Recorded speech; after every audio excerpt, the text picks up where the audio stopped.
Fire, Dan Bailey, fire, Dan Bailey, fire, Dan Bailey, fire, Dan Bailey, hey, fire, Dan Bailey, fire, Dan Bailey, fire, Dan Bailey, fire, Dan Bailey, woo!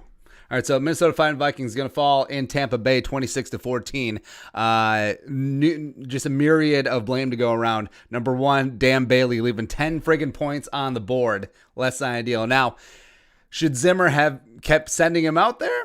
And also, injuries finally catching up with the Vikings. Obviously, not having Kendricks this game sucked ass, as well as offensive line. So Brian O'Neill had an eye injury. Rashad Hill had like an ankle injury. So the Vikings offensive line in crunch time in the fourth quarter, you had Drew Samia at left guard and Dakota Dozier at right tackle against the 2019 sack champion Shaq Barrett. So it went about as you would expect, but yeah, just unfortunate. And the Vikings, when they're able to play their game, had control. The entire first half, they were able to run Dalvin Cook. They were being opportunistic, and it just gave it away. Like, the Vikings dominated the first half, but we're still down 17-6 because of Dan Bailey and because of the loser-ass refs as well. Because you know for a fact, 1,000% the NFL is like, hey, we're not going to let the Buccaneers and Tom Brady miss the playoffs, please. I mean, there's just a handful of calls in there. The DPI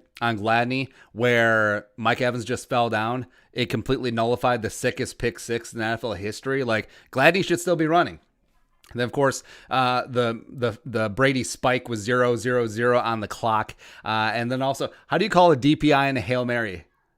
Kevin Seifert pointed out, is the first time that defensive pass interference has been called on a Hail Mary since 1961. Great. Cool. And also, no flag on JPP for hitting that forearm shiver number 8 in the face. None of that, but nah. Is what it is. Overall, I know it's really easy after this game to bring out the sad sex. Oh, well, the Vikings just should have tanked it. Blah, blah, blah, blah, blah, blah. No, please. No. Winning these games and hanging tough. This team did not quit. This team did not quit. They didn't quit in the Cowboys game. They didn't quit in the Panthers game. They didn't quit in the Jaguars game. They didn't quit in this game. And quitting is something that Mike Zimmer teams have done before. But this young team learning to win and fight and be gritty and scrape together, that's going to pay massive dividends down the future. So even though the Vikings don't make the playoffs this year, the playoff chances took a big kick in the dick this afternoon with the Cardinals beating the Giants this year. Yeah, so the Vikings playoff chances right meow are 25%. All right, 25%. We'll take. Oh no, yeah, I have the Chicago game in there too. All right, so the Vikings playoff chances, I believe, are 17-18%. They're. Are we done? Are we done now? Are we done? 18%, nailed it. And pending what happens in the late game, Washington at San Francisco, say Washington loses, San Francisco wins, and that knocks down the Vikings down to 14-15%. So, I mean, there's still a shot. But frankly, like we've been saying, anything after the bye this year is kind of like found money, where this team with the 1-5 start, completely behind the 8 ball, less than an ideal way to go. You had this young team all over the place. A lot of veterans are gone. Then you had the injuries piling up. The fact that they're just these young guys are learning on the job, it's phenomenal. And also, I mean, the Vikings did have a fighting shot in this game if it wasn't for Dan Bailey and the stupid crooked-ass refs. Other than that, they had a good shot. But yeah, just looking at the game, frankly, I think Kirk Cousins showed some onions today. Sacked 6 times, but a couple big-time third and fourth down conversions, completions.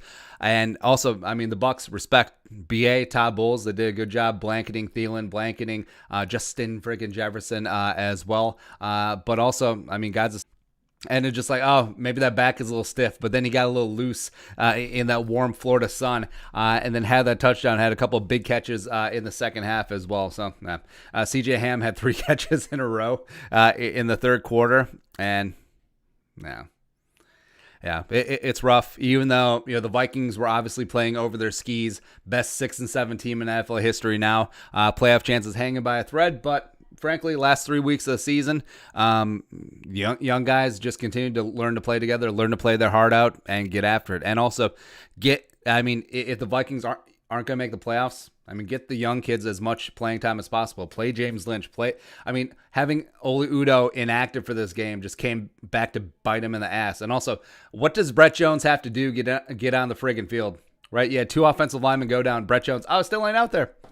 You put Drew Samia over Brett Jones. What was the fear? Well, if Brett Jones goes down, I mean, we won't have a backup center. It's so stupid. It's so moronic, man. Get out of here. The other games. Let's see. What is this? Oh, my fantasy team. I think we're going to win. Yeah. Let's see what else we got here.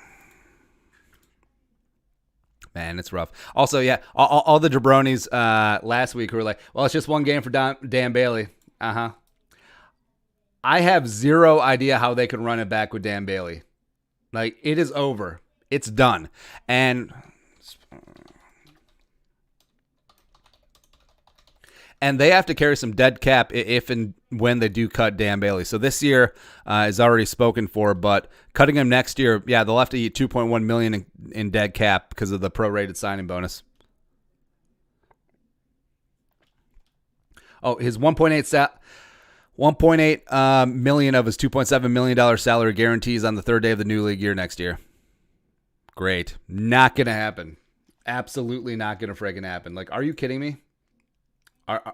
No, he's not going to be on the roster tomorrow. Like, they should just leave his ass in Tampa. And you had a situation like this where it made Buck and Aikman feel bad for Dan Bailey. Oh, yeah, we feel bad for Dan Bailey. Please, you have one job, bro. You have one friggin' job. Kick this little ball through those little uprights. That is it. Swing the leg. That is it. And he can't even friggin' do that. And, yeah, it'd be one thing if you're just missing 54-yard field goals, 51-yard field goals like the last 2 weeks, but you missed 3 extra points. You missed 7 kicks in 2 weeks. It's pathetic. It's over. It's over. Get rid of him. Like, what did Zimmer do in a previous life where he has this sort of karmic justice about kickers? Because is it the conservative style of play that Zimmer wants to play, low scoring, close games, and you need a good kicker if you're going to play that style of play? Is that it? Is that why he had Blair Walsh? Is that why he had Daniel Carlson? Is that why he had Corey Vedvik? Is that why he has Dan Bailey?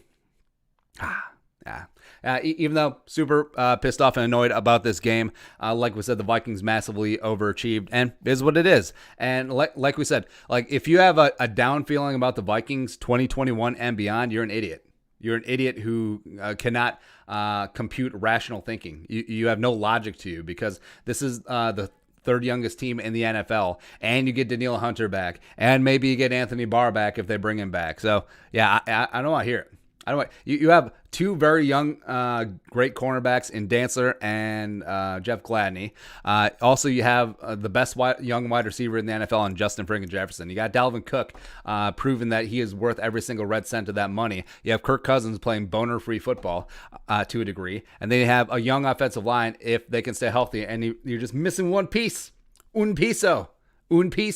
And then you're good to go. And also, Irv Smith showed that he could be a tight end 1. So, yeah, I don't know what you're whining about, man. I don't. But yeah, it's tough to lose this game the way that they did.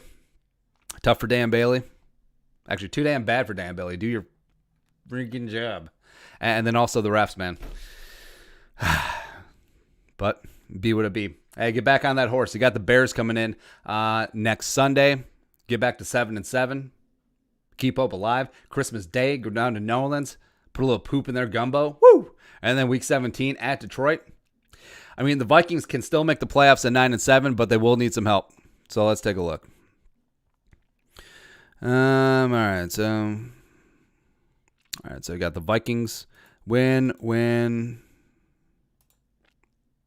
right. So say the Vikings win out, go 9-7. Still plausible. Still possible. Cardinals. Let's see here. They beat Philly, they beat San Francisco, and then they lose to the Rams. All right, so the Vikings would be in a playoff spot there. So basically, they need to get one up on the Cardinals. Yeah, because it's all conference games left, so the Vikings would have a better tiebreaker. So, yeah, it's still possible. Keep Skull alive. I know that everyone's bummed right now. I know that everyone's like, Please. By Friday, we'll still be like 10,000 reasons why the Vikings going to kick that Bears ass. Yeah, I don't care about fiddling with the draft position. I don't give two hoots about that, especially since you got the Bears on the horizon. The Bears still think that they just have this little glimmer of hope of making the playoffs. Now, bang thing, bang, bang. All right, so let's see here. All right, so the update of the Vikings. So Vikings pick him 16-17. The Bears, this will update in a sec. So, yeah, I don't care. Keep winning. Do what you can do. Play spoiler against the New Orleans Saints week 16 because what are you going to do? Do you really want to lose to the Bears, the Saints, and the Lions to improve your draft position? You really want to go from, 15 to 12? Like, is that the plan? Is that the game here? Nah. Plus, this young team, I mean, they'll learn from this. I actually like the way that they fought and scrapped the last 3 weeks. And twice they got it done against the Panthers and the Jaguars. And then this one just came up a little bit short. Unlike Dan Bailey's kicks were just a little bit left and a little bit right. Wow. All right, so what are the Vikings going to do? Well, they do have a kicker on the practice squad, Tristan Vizcaino. Chase McLaughlin, who was on the practice squad for about 8 weeks for the Vikings this year, just got waived by Jacksonville, so that makes a ton of sense. Either way, I mean, Dan Bailey, it's it. That's it. Yeah, yes, you have to pay him for this year, get rid of his ass, and yes, you do have to have that $2.1 million dead cap hit next year. I don't care. I don't care. He is gone. He is mentally broken. He is done. And once a kicker's confidence goes, it's over. It's done. And so he should be as well. But that's it. That's the post-game show. Not really much else to say. Hey, thanks for coming along. Subscribe for daily Vikings takes. Keep it here. We'll do winners and losers in a hot second. You guys are the best. Skol, production value. Keep Skol alive.